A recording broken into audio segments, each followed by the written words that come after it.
इस ओर देख पा रहे हैं आप जनजातीय शिल्प माटी कला। हमारी जो पुरातन कला थी, हम दैनिक उपयोग के बर्तन जो हैं, हमारी पुरानी जो जनजातियां थी वह मिट्टी के बर्तन उपयोग करती थी। तो पहले किस तरह के बर्तन उपयोग किए जाते थे, इनका स्टाइल लगा हुआ है। यह विभिन्न तरह के प्रोडक्ट हैं। ये जी अच्छा, ये तो ये आदिवासी कल्चर में जो पुराने समय में महुए की शराब उतारी जाती थी, वह उसका एपरेटस है पूरा बनाया है। किप्स के उपकरण है। यहाँ ये महुआ शायद रहता है गर्म होकर भाप के रूप में जो परिणत होता है, वह आसमान शराब कहलाती है जी।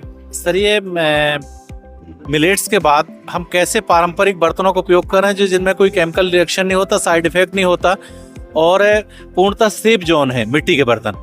इसके बाद मंडा जिला जो फूल कांशा है उसको हमने प्रदर्शित किया है सेकंड पार्ट में। ये भी किसी प्रकार का हानिकारक नहीं है। लेकिन तीसरा जो जोन हमने यहाँ रिसर्च रिपोर्ट भी रखी हुई है, वहाँ भी रखी हुई मिट्टी के बर्तनों की क्या विशेषताएं हैं, इनमें आप इनका उपयोग कैसे कर सकते हैं, जो हजारों साल पहले मिलेट्स को कैसे पका करके उपयोग किया करते थे। फिर फूल कांशे पे भी इसका शानदार परिणाम मिला।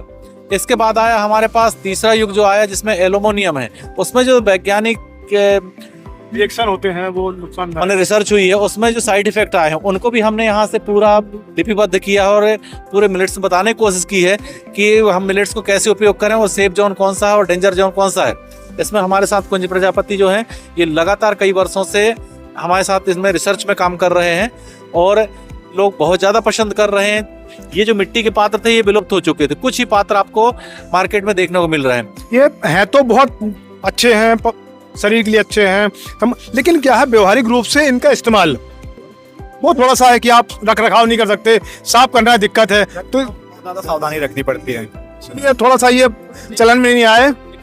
बिल्कुल सस्ते भी हैं और आपने इसको कहा कि आश्वन विधि से जो हमारे अर्क बनाए जाते थे, जितने आयुर्वेदिक अर्क बनाए जाते थे ये आश्वन विधि से बनाए जाते थे, उसके लिए उधर से। तो ये पुराने हमारे जो पूर्वज थे ये बहुत ही साइंटिफिक थे। हमें विशेष रूप से खाने पीने में क्या उपयोग करना है, कौन से बर्तन उपयोग करने हैं, तो यह मिट्टी के बर्तन। और इसके बाद जो कांसे का प्रचलन आया, कांसा भी भोजन जिसमें एक केमिकल रिएक्शन होता है और भोजन में जो पौष्टिक तत्व आते हैं वो इन बर्तनों के माध्यम से भी आते हैं। आपने देखा होगा कि कांसे का बर्तन उपयोग करते करते धीरे धीरे पतला होता जाता है। तो इन बर्तनों को, इस प्रथा को पुनः जीवन करने का प्रयास किया गया।